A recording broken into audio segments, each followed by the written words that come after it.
Yes, I believe that Spider-Man Across the Spider-Verse is the worst Spider-Man film to date, including all the Tobey Maguire, Andrew Garfield, and Tom Holland movies, including Spider-Man 3 and The Amazing Spider-Man 2. Those were both really, really bad movies. I'm not including anything older than the 2002 Spider-Man because I didn't grow up watching those movies, and frankly, I don't think anyone cares about them. So yeah, there is that. But why am I rating this so low when it has such amazing ratings? 8.9 on IMDb, or 96% on Rotten Tomatoes. But don't get me wrong, I am a huge Spider-Man fan. I grew up watching all the Tobey Maguire films, and he is in fact my favorite superhero. So the movie should be good, right? Not so much. We'll start off with the good at least. Also, and by the way, there's major spoilers that I'll be talking about for the film. So if you have not watched this movie, you should definitely go watch it and then come back and see this video. So yeah, there's that. All the good. This movie is beautifully animated. Definitely a step up from the first movie. Into the Spider-Verse was considered a revolutionary animation. The filmmakers of Spider-Man Into the Spider-Verse used innovative techniques and a mix of 2D and 3D animations to create a distinctive, dazzling visual effect. And this one just takes a step above that. The watercolors in Gwen's universe, like how it goes from like darker, cold tones and colors in the beginning to like more warmer colors towards the end of the film when she's reuniting with her dad and they actually reconnect. It was just beautiful. Speaking of Gwen, this movie is centered a lot around Gwen. This is told from her perspective, essentially, which is pretty cool. It's pretty much a Gwen movie, although there is still elements of Miles and other characters, which we'll get into in a little bit. But this story starts off with Gwen and finishes with Gwen. So if you like Gwen, then this film is for you. The villain Spot is amazing also. He's not the main villain. Obviously, there's also Miguel, but Spot is like the actual supposed to be like bad guy, you know. At first, he comes off as goofy, but later on, he becomes a really big threat. He actually does have a bit of a character arc, which I like. So yeah, amazing villain. I love Spot. Can't get enough of him. S tier Chad antagonist. Also, you know, there was the Bagel effect too. So there's that. The music, the score is amazing. I actually have the playlist for it on my phone. I listen to it a lot. It's actually really, really good. A lot of the music from Metro Booming in this soundtrack was phenomenal. If you have music, you should definitely give it a listen. I'm not sure if it's on other music platforms, but you should definitely give it a listen. There is a lot of Miles action in this movie. Like the story does center around Miles as well, and through his perspective, and he's basically just trying to figure himself out for who he is and what type of Spider-Man and what type of person he wants to be in general. And I think that's pretty cool. So good on that. And also, there's a lot of Spider-Man in this film. If I recall, it's about 280. Yeah, there's like 280 Spider-Man in this film, which means they had to separately animate each and every single one of them, and I guess have their own different unique art styles for their said universes, which I think is pretty cool. And like it was fun seeing all the different types of Spider-Man in suits and whatnot. It was something to watch, you know. So that was definitely another positive. Speaking of Spider-Man, some of the ones that got the most screen time was Hoagie. You know, Spider-Punk. That guy was amazing. At first, I thought he was going to be like some sort of like douchebag type of Spider-Man, you know. But like he's basically like looking out for Miles the whole film, and Gwen too. Like that guy is amazing. He's basically like plays like a big brother in this film, and also teaching Miles how to use his powers better, and helping Gwen, giving her like the little portal ring so she can get out of her universe. I thought that was uh, he's phenomenal. I just love his character. Even though he plays off as someone who doesn't care, he definitely does have a big heart. I respect that. I'm gonna definitely butcher his name. And then Pavitir Prabhakar. You know, the Indian Spider-Man with the cool hair. and uses coconut oil. I thought a lot of his comedy was pretty funny. It definitely reminded me of a lot of old school Spider-Man with the jokes that he would do, you know.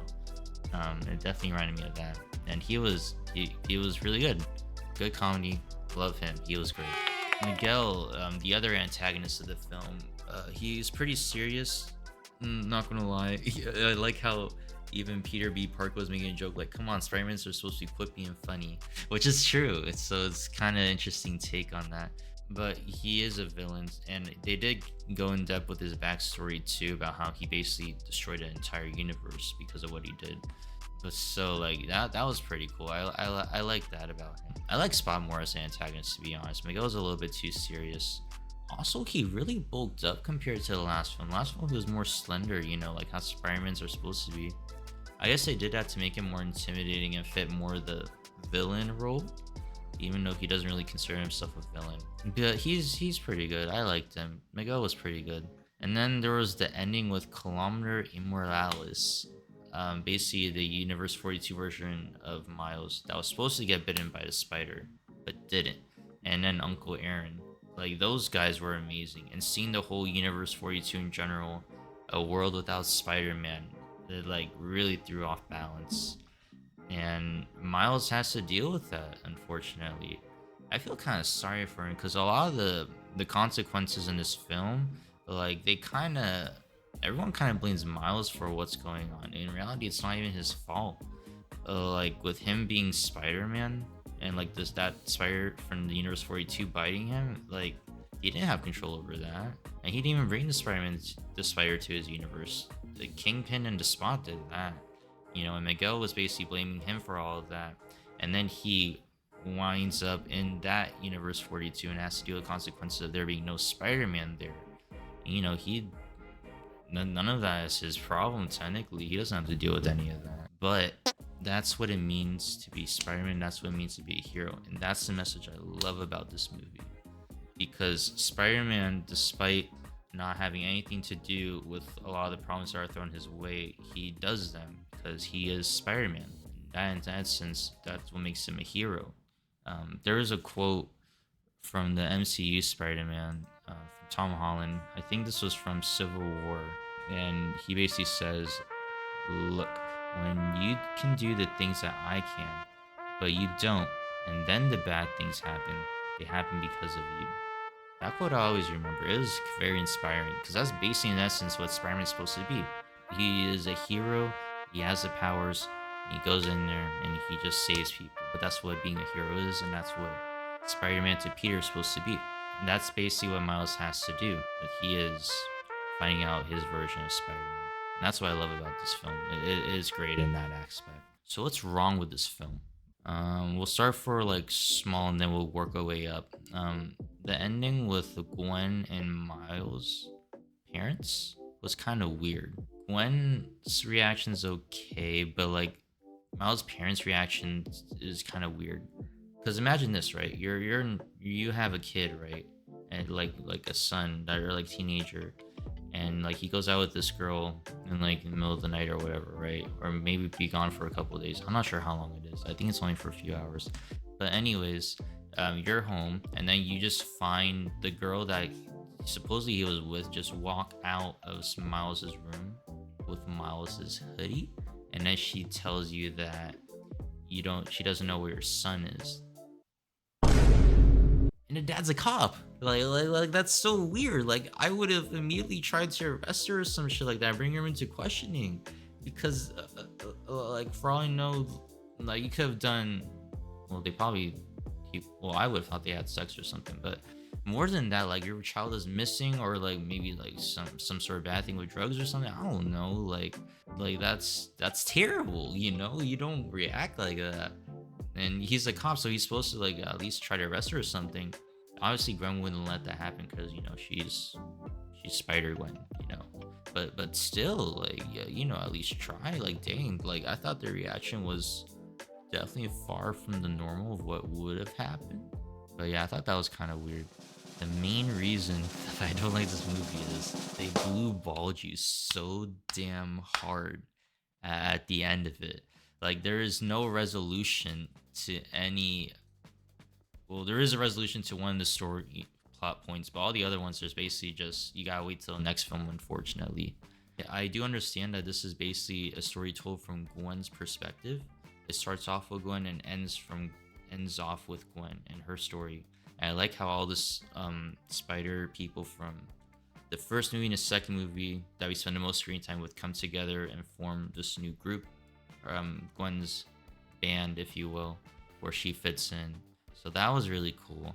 But like none of the other plot points were really resolved. Like Miles, he just ends up being trapped in Uncle Aaron's apartment, like face to face with his Universe 42 counterpart, like facing off, and they just cut it off right there.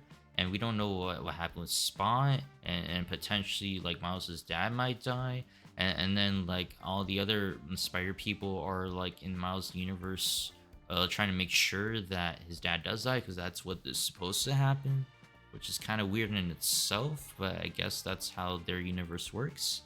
But yeah, there's just so much buildup, and it was so beautifully done, and there's just like no payoff at the end, and it blows, damn.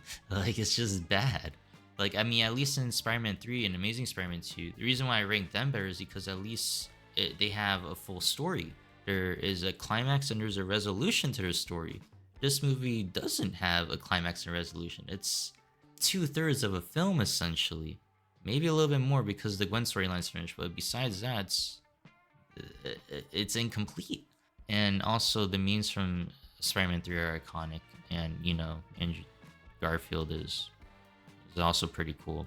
They had their deaths and they had their plot points resolved by the end of their films. This movie didn't.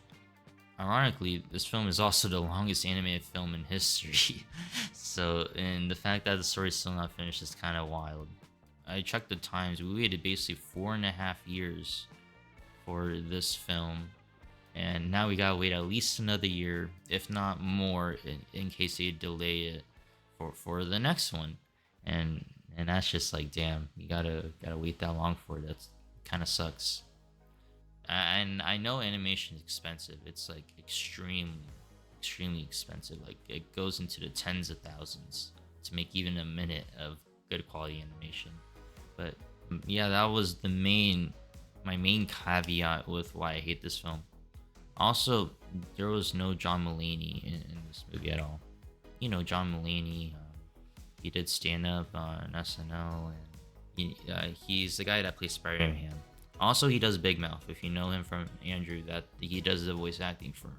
Pretty cool guy. I was kind of looking forward to his voice, but yeah, he had no lines at all. Spider-Man showed up at the end, but he didn't talk at all. Also, the same thing goes for Spider-Man Noir. He didn't have any lines. And Penny, I think only had like 2 lines and only like 2 or 3 scenes with her. But she basically had no screen time at all, unfortunately. There was a lot going on in the film, so I understand, but still. But yeah, when I first saw the film, I originally rated it like a 2 out of 10 because I was just so mad at the ending. I was literally like laying down in like my friend's car afterwards. I was like, damn, bro, like, come on, man. Like, why? But after giving it some thought, it would be disrespectful to the animators, the amazing team of writers and voice actors who worked countless hours in this film, to just rate it 2 out of 10.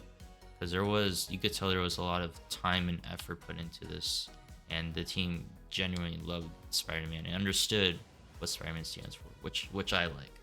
So yeah, with that being said, I'm rating it a 6.998 out of 10 to really solidify that it's basically 2/3 of a film. So that's why.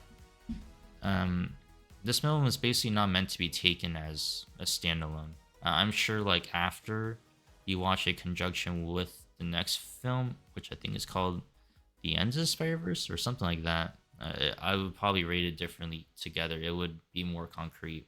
But as of right now, I can only grade it as 2/3 of a movie. Like if someone were to if you were like an English professor, or like someone turns into this amazing essay, but like it's only like 2/3 of it. Like there's no conclusion. or like it doesn't address like the other side or whatever. You can only grade what's there, right? So that's why I would grade it so low. But overall, it is a good film. I do recommend that you should watch it. I see why people rate it so highly. But for me, yeah, I just really wanted to end it. But that's pretty much it. So this is DSflame signing out. Peace, peace.